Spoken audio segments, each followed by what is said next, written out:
Yogi prario kod adek karwa kini machiegni ahinya twak marwa mar ratil. Kinde ka kinde ratil wanono kendo wadhingo weche mag siasa motenore kod gik mawuok e dho jotelo kod singo manoketi gi paro manyalo bet mondo piny Kenya obed gi dongruok. Par ni siasa nyiso kaka dongruok mar piny nyalo dhi kendo dongruok mar piny yiengore kaka siasa en. Ka siasa obedo mochacho ahinya to samoro dongruok ok nyal wuotho mapiyo kadhi kuom jopiny. Omiyo odhiambo ma kawuono nyako Ramogi wach maduong' ma an godo en ni dibed ni en mana godhok koso adieri chiwruok nitie mar kedo kod mibadhi. Par ni ma biro bang' jatend piny Kenya William Ruto wacho ni mambo ni matatu ne jo mibadhi. Weche gin adek, ok media moro bende ok golia moro.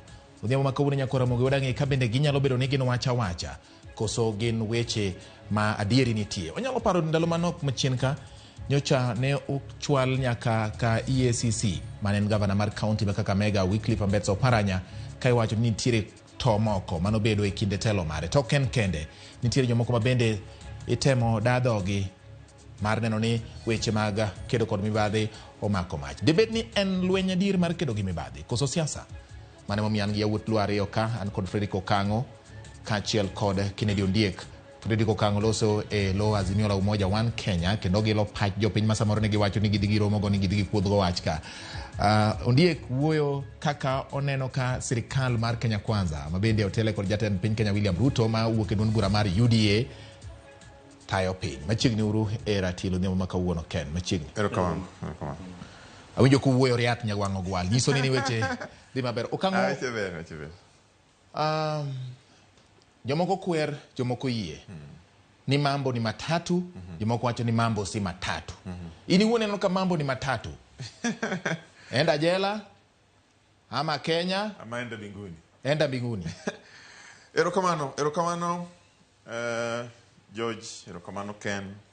Osiebra ma Ken kamono donjo studio gi suit mar UDA maratong. Tiende koren omako coordinator ma Nyanza.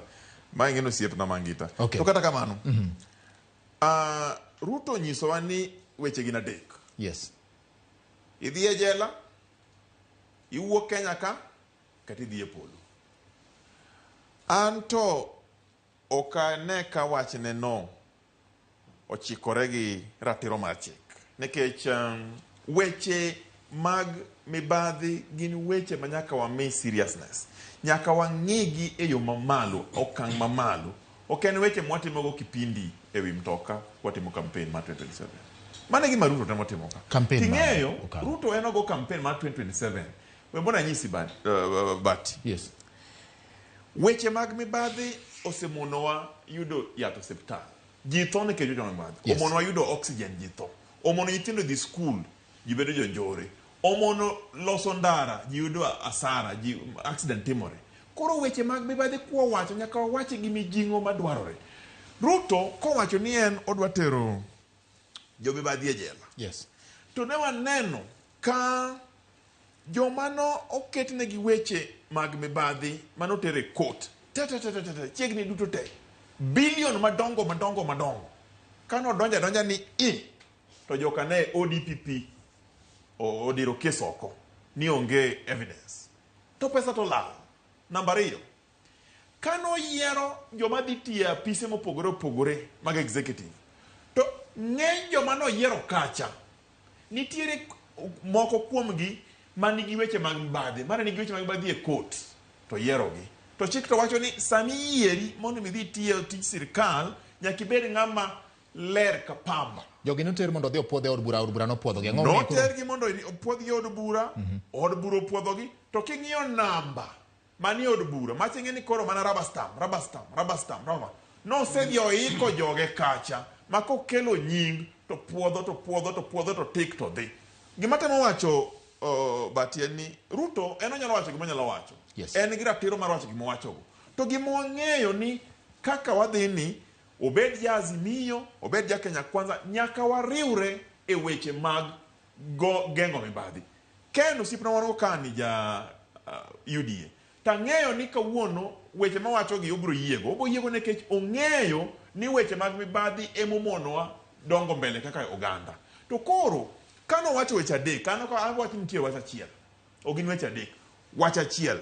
wach achiel mopog diriyo. Wach achiel en ni pesa mokwal mar oganda nyaka duoki. To jomokwale ka nyaka dhiye. Ibed Azimio, ibed ng'a Kenya Kwanza. Gimomiyo pesa mang'eny mwatero e county lal. Pesa mang'eny mwatero e national government lal. Gilal kanya. O gilal ni gitimo maendeleo. Gilal e mifuke ji pesa tiyo tire. Koro gimowacho kawuono en ni mondo wageng' mibadhi nitiere gik moko adek manyaka watim. Kapok amiyo Ken nafas. Korimbi wacho ni mambo ni matatu.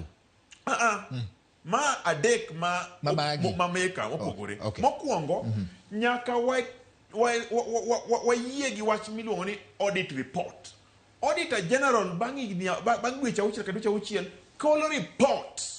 Otero ne county assembly, to otero ne national parliament. To wacho ni report ni pesa ma Laikipia notiyo kama to kang'iyo ka pesa no kotiyo maber. To parliament nyaka gol recommendation e report no kane pesa kotiyo maber mondo mi kaw action pok waneno. Namba 2, jok matimo investigation, DCI, police, chik wacho ni gin gi ratiro mar geng'o weche mag mibadhi. To mondo mi gitigi report ni nyaka koro ka gimako joka to gitere court. Evidence mokwongo ma police nyaka tigo en Auditor General report. Wach mar adek. Yes. Ka jogi oyudi ni nokwalo pesa, ka gisedhi e process ma idwaro no mar court, prosecution ang'o ka, to chik wacho ni ibed ni pod in office, ionge office, pesa cha nyaka iduoki. Magi weche adek ma Ruto onego nyiswa. To gik monyiswa ka en mtoka gi mago to siasa. Mambo ni matatu Ken. Okango biro gadek mamage. Kendo wacho ni